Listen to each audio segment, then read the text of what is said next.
Hey everybody, it's Captain Kyle. I'm here at Shorely 43 with the immensely talented Aaron Douglas. You might know him from Motherland, Fort Salem. You appeared in The Flash and this little show called Battlestar Galactica. Is that how you pronounce it? Battlestar, Battleship Galactica? Yeah, Battlestar Galactica, yes. Yeah, I'm pretty sure it's Battlestar. Okay, yeah. We're at a con. We will literally get slapped by 1,000 people if we get it wrong, so let's get that right. Very true. Yeah, I could see him lining up now. So how are you enjoying this con? I am immensely enjoying this con. Sorry, excuse me. Earlier I was speaking with somebody, and they were asking about shore leave, and I was here in 2007, so 16 years ago. Jesus, Lloyd. And it was, I don't really remember the con. I've done so many of them, but when I hear shore leave, I just know that I had a great time. So when I was asked to come back this time, I said, yeah, I haven't been there in so long. I thought they hated me, that it was never going to bring me back, but they asked me back, and it's the first con that Grace and I have done together where we're the only two Battlestar actors. So it's a Chief and Boomer con, which is very, very special for both of us. We absolutely adore each other. And so for us to just be together, the two of us, has been really cool. And the fans here are unbelievable. Don't go to Comic-Con. Don't go to those big, giant shows that are so impersonal and just, come to these little ones where they're run by fans and everyone is so kind and they take such good care of you and you have an opportunity to interact and spend time with everybody and go to the bar and have people buy you beers. It's outstanding. I think that last part is your best memory of shore leave, right? That's why I don't remember shore leave from the last time. Yeah, no, that's my hook for all the fellas. You know who you are who like to go to cons because there are beverages. So I generally, obviously, Battlestar Galactica is kind of got a good amount of fandom, and you were on a lot of episodes. Other than the financial benefits that hopefully you got from being on Battlestar, what else has being a member of the Battlestar crew done for you? It changed my life in inalterable and fundamental ways. What's so special and meaningful now is the relationship I have with the rest of the cast, the writers, the producers, directors. When I film other things, particularly in Vancouver, there's usually somebody from the crew that worked on Battlestar, and it's immediate old home week, and it's a big hug, and hey man, what have you been up to? What have you been working on? And then just the Battlestar cast is the only cast that I've stayed in touch with from any show that I've done. And we literally I'm on a text message thread with Trisha, Trucco, Tomo, and Alex Ponovic, and we text each other every single day. Goofy stuff, supportive stuff. I need to vent. Can I call somebody?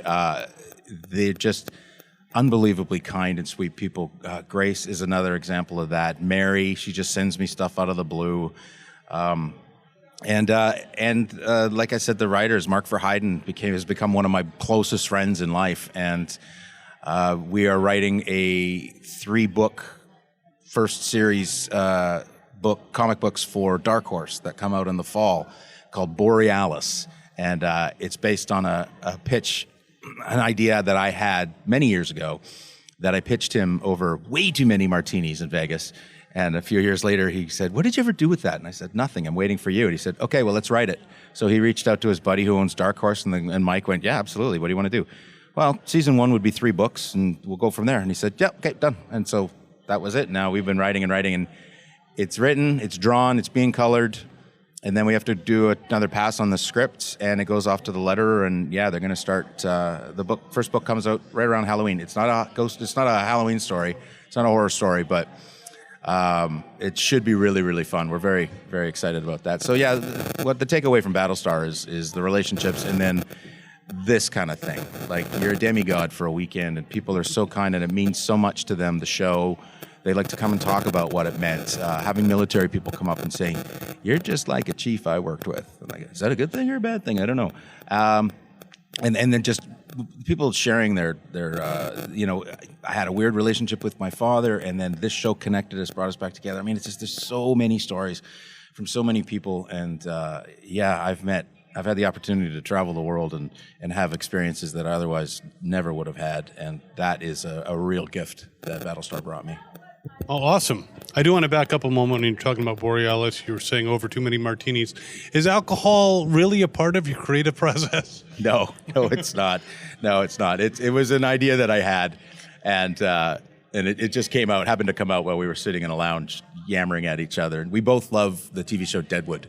For me, it's the best TV show ever made, and Mark agrees. And so I wanted to take that idea of that isolated town and make it a dry town that's run.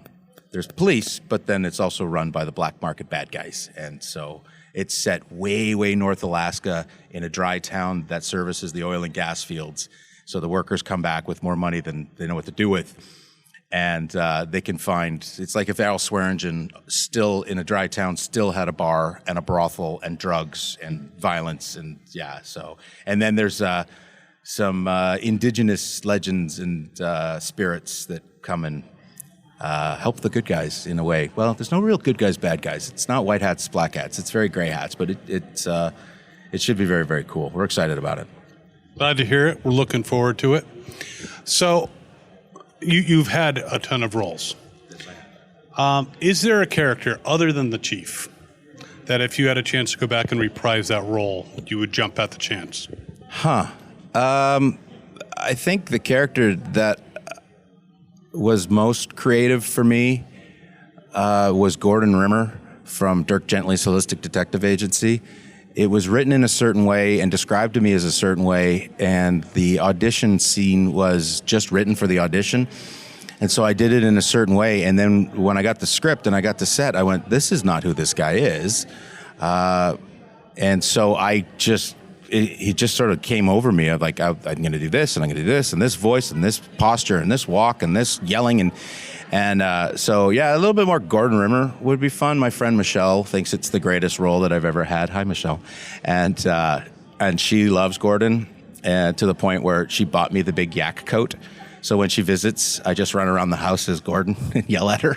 She giggles and runs. It's very, very fun. But yeah, I think there's a few different things, but Gordon Rimmer is a lunatic, and it's a good way to sort of get out some energy. Very cool. Well, maybe you will have a chance. You never know. The universe works in strange ways. It does indeed. You've probably been on sets where they're very serious, very professional, and you've probably been on sets that are a little less so. What would you say were the looser sets that you were on, and are there any particular stories that stand out of goofiness on the set that just stick out in your memory? Well, Battlestar was a pretty serious set, but because it was just such intense work, and you could tell when it started, like the balloon got too full. You need to let some air out of it before it pops, and then we would just do like people just like shaking and you just gotta do like I would go. I just turn to the camera and go, my cat's breath smells like cat food. And everybody would laugh. Or Trucco and I would do Family Guy references. Or Anchorman, ribs. I had ribs for lunch, so I'm doing this. Trucco does a very good Ron Burgundy. The really light and fun sets are the Hallmark movies. They're because we know what we're making. We're making something with love and heart and joy. I just did a movie. Candace Cameron Bure has gone and created her own network, Great American Family, and I just did a movie with her called My Christmas Hero, and it's coming out, that's right, at Christmas. And she's just a delight, and she keeps it light and fun, and so between takes, it's goofiness, and